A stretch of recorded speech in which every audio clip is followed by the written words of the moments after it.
space.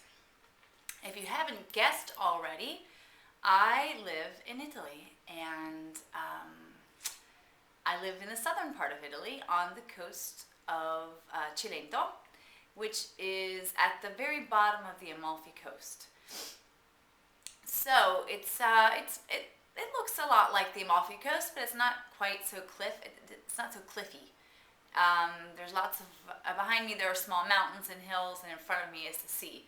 So it's actually a beautiful place. And if you ever get to visit Italy, I suggest you come down a little further than the regular tourist traps of the Amalfi Coast. And even though they're beautiful, I'm not saying they aren't, but take some time to explore some parts of this beautiful country that aren't on the map. And I think you'll be happy you did.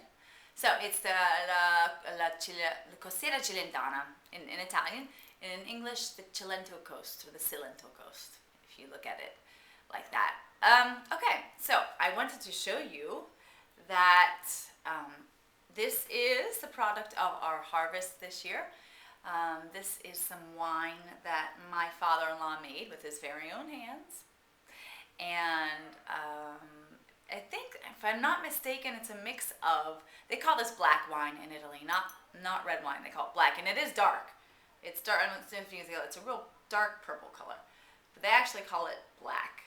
And it is, I think, a mix of l'uva barbera, there's another one in there, Aglianico, and there's another one that's lighter. So the two dark ones are Barbera and Aglianico. And then there's one in there, and I cannot remember it, but just kind of to cut down on the strength of the wine to make it not too strong or overpowering. They put a third grape in there this year. So, cheers. Okay. I just have a question for all of you. I wanted to know about...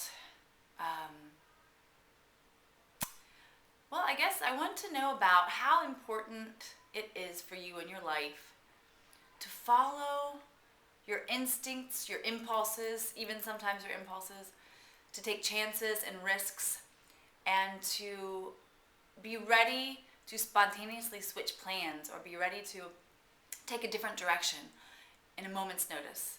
I talked before about how or where I live, and I'm going to talk a little about how I got here. And that's how. I came over here with my best friend, very, very short notice. I had a week to get my passport, I had a week to get my ticket and everything. I had never been out of the country.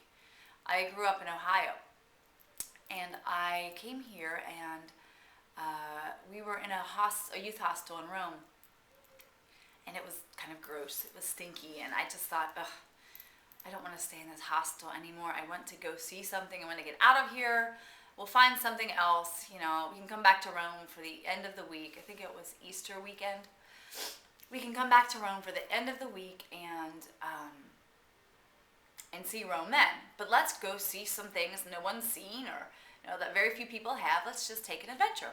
So I took my tourist map out, this book. I closed my eyes and I pointed to the map like this. And when I looked down, my finger was resting on a teeny little dot, like I said, at the bottom of the Amalfi Coast, the beginning of the Cilento Coast. And that is the town where I live now. So we came down by train that morning, and it was raining, I remember, and it was April, and there was only one place open to go to. I mean, it's not a small town where I live, but it's not big either. And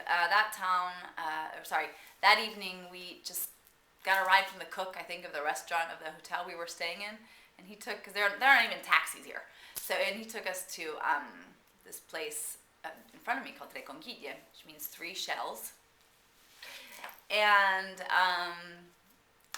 we went to eat pizza and hang out with the locals, and my friend noticed somebody she had met earlier that morning in the square, and he just happened to bring his cousin along, kind of had to tug his arm to get him to sit down with us, because I don't think he wanted to talk to any Americans that evening. He didn't look like he was in a good mood. And that cousin of my friend's new acquaintance is now my husband. So, I guess, well, obviously that's just something, that's one example of how taking a spontaneous risk or following an impulse or an instinct, I mean, something that simple can change your life forever. And people say, oh, that's a fairy tale, that's destiny. Well, I think we all have a certain amount of destiny. It's our job to discover it.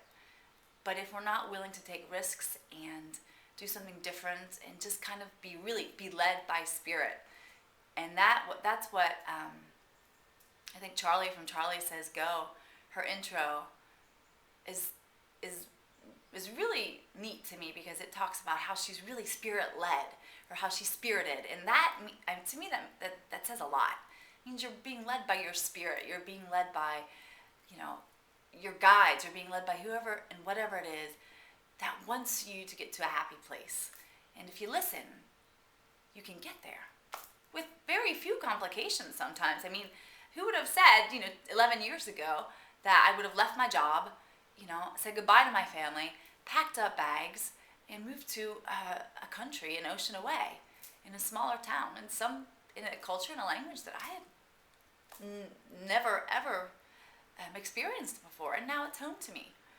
So I wonder how many of you really follow your heart.